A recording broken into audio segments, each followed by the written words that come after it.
Est-ce que tu reprends les habitudes de revenir souvent à la télévision, de faire des shows, de préparer des shows comme tu les entends? Ça, c'est un show à ma façon, un petit peu. Disons que là aussi, ça ressemble, mais d'assez loin, parce qu'on n'avait ni le temps, et là pour cause, et ni les moyens que j'avais pu avoir quand j'avais fait une émission qui s'appelait Avec le cœur. Une émission que j'avais vraiment construite et réalisée d'une façon très, très personnelle, très intime, très idéale en ce qui me concernait. Alors là, j'ai essayé de refaire cela avec les moyens du bord, et on a un petit peu ce côté-là. Là, l'émission s'appelle Une heure avec Claude François, c'est-à-dire une heure avec l'imagination télévision de Claude François. Je devrais préciser une heure avec Claude François et avec les moyens de RTF, pour qu'on soit bien sûr de bien comprendre ce que ça représente. Là, on a eu à peu près 2 fois moins de moyens, donc 2 fois moins de possibilités et d'arguments. Mais néanmoins, je crois que c'est pratiquement ce que je préfère en télévision. Mais ça n'engage que moi et mon goût.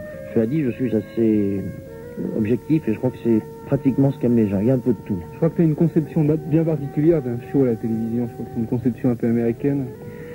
Oui, et la conception américaine, quelle est-elle? En fait, elle est simple. La conception américaine, c'est time is money.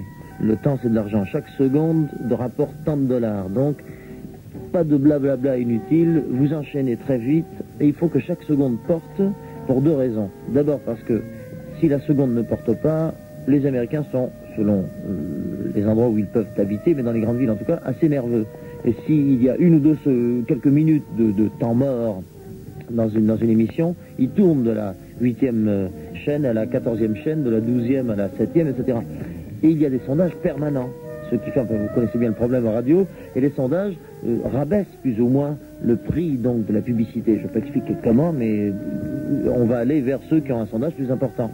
Et si tu veux, le talent, parce que j'en reconnais un absolu et sans appel aux Américains, le talent aux Américains, c'est justement ce côté, attention, il faut qu'on soit les plus cotés dans le sens du sondage, et il faut qu'on soit les plus rapides dans le sens de la récupération de publicité dans les temps courts, mais précis néanmoins, qui sont cotés.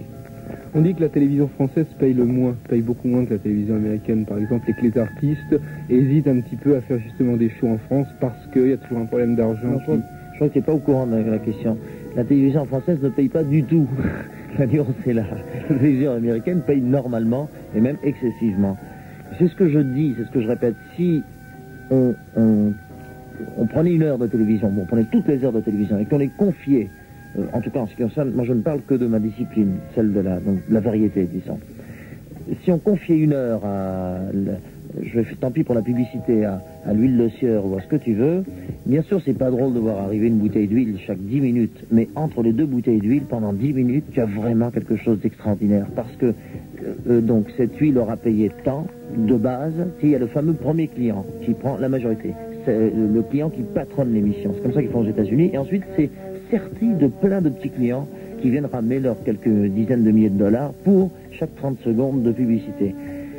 Ils se retrouvent donc avec des sommes fabuleuses. Je te signale qu'ils arrivent en général pour les grosses émissions actuellement à des budgets de 2,5 milliards. Je ne sais pas si tu vois ce que c'est ahurissant. Alors, ça devient, allô Sinatra, tu veux bien maigrir, te bronzer, faire un numéro de trapéziste volant en chantant une chanson. Alors il dit, d'accord, mais ça va coûter 600 millions. D'accord, on t'engage. Et à ce moment-là, tu as pendant 3 minutes des perles, enfin je dis n'importe quoi là. Hein.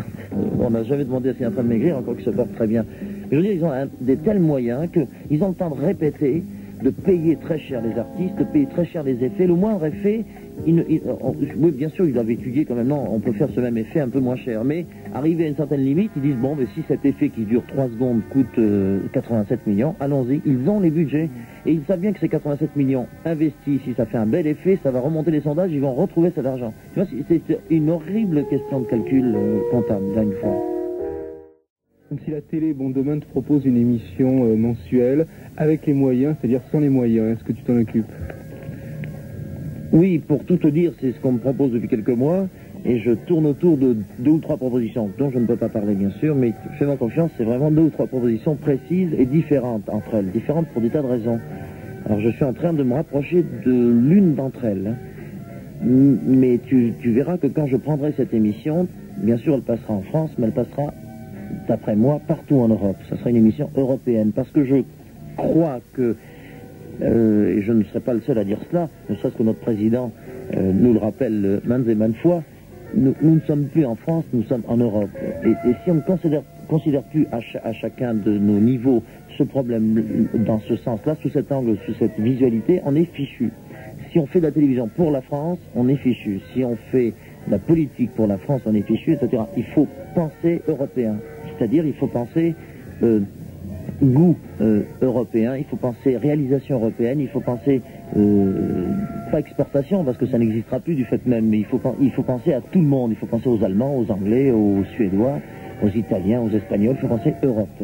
Il y a quand même un problème de langue qui vient se greffer là-dessus. Oh, il est super facile, mais permets-moi de ne pas te dire comment je vais faire ça, de temps que mes concurrents éventuels s'en aperçoivent, mais c'est très facile. Et si ça aboutit, on verra ça quand? Oh, d'après moi, à la rentrée, octobre-novembre. C'est quand même compliqué, non? Oui, parce que j'attends... Oui, quand même, c'est assez tôt pour toi. Ouais. Oui, mais oui, remarque, pour moi, toi, tu me poses la question maintenant, mais ça fait à peu près 1 an que je travaille ça. Alors, moi qui suis d'une nature pressée et passionnelle et autres, je m'étais dit, quand j'avais commencé à recevoir mes premières positions et à les imaginer, ça fait longtemps que je travaille. Tu sais que c'est un produit que je travaille depuis des années. C'est mon avenir, je ne pense qu'à ça. Je vais terminer un jour en chantant quelques chansons, en enregistrant quelques disques peut-être, mais je serai producteur et présentateur d'une émission de télévision. Je vais terminer comme ça, quand j'aurai les tempes grisonnantes et quelques rides. Alors, à la rentrée, je vais commencer à faire mes premières dents sur une pseudo-télévision commercialo-indépendante et non indépendante. Et puis je sais, je sens et je suis sûr que dans 2 ans ou 3 ans, on aura cette fameuse bouteille d'huile entre les 10 minutes ou une roue de carrosserie ou tout ce que tu veux qui produira, qui donnera les moyens pour qu'on réalise une émission de télévision, non pas à l'américaine, à l'européenne, c'est-à-dire non pas en imitant les effets des Américains, mais en imitant leur principe de driving, de gestion d'une émission.